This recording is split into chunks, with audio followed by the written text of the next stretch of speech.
Hey, you guys actually got here before I did. And I'm going to show you something a little different tonight.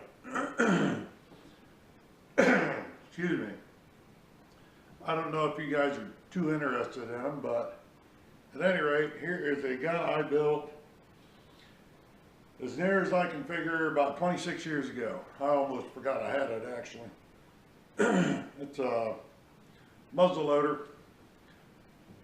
45 caliber, half stock. I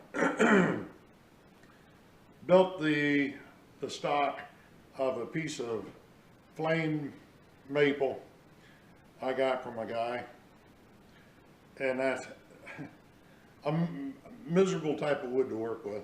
But anyway, I've got some little inlays in it, like where the pins go through to secure the barrel on both sides. I made the brass end cap. I actually made the whole external portion of the lock.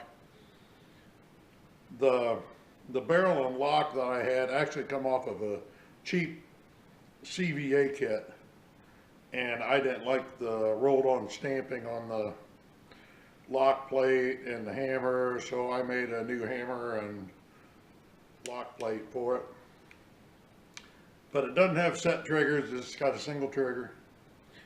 The trigger guard come from a place called Golden Age Arms, and it just comes as a rough casting, and you got to do a bunch of filing to it.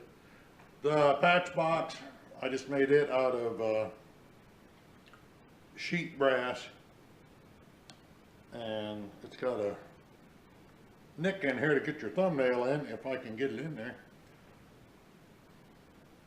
There we go. Anyway, it's just got a little compartment. Put your cleaning jag in there mostly, but and it's spring loaded.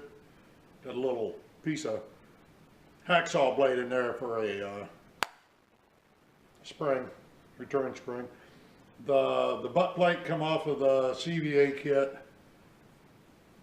but like I said, the stock was this blank piece of wood, 2.5 inches thick, 6-7 inches wide if I remember right, and it was miserable stuff to work with.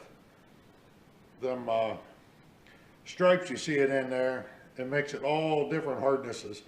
You'll be hard, soft, hard, soft. It's really tough to get a good smooth flat finish on it.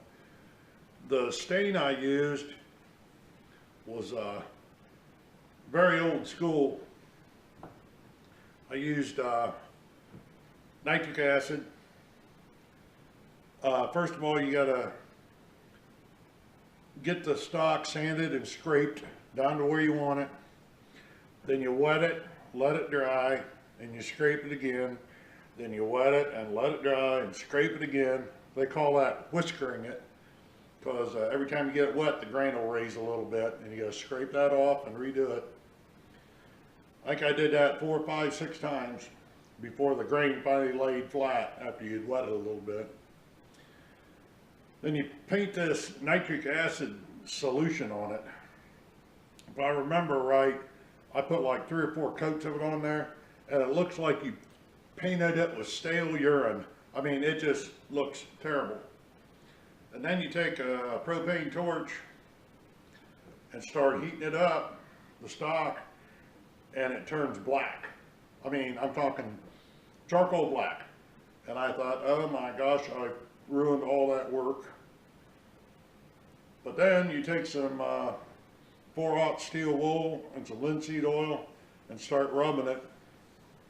And you can rub it and rub it, and it gets this nice reddish brown cast to it. Actually, you can see the stripes good right there.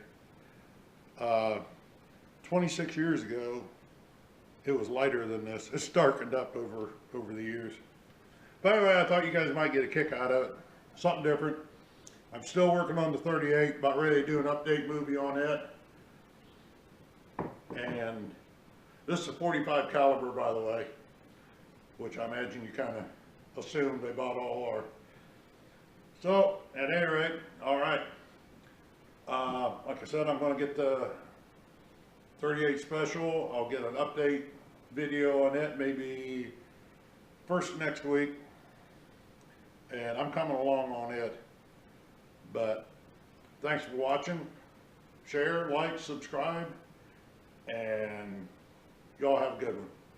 See you later.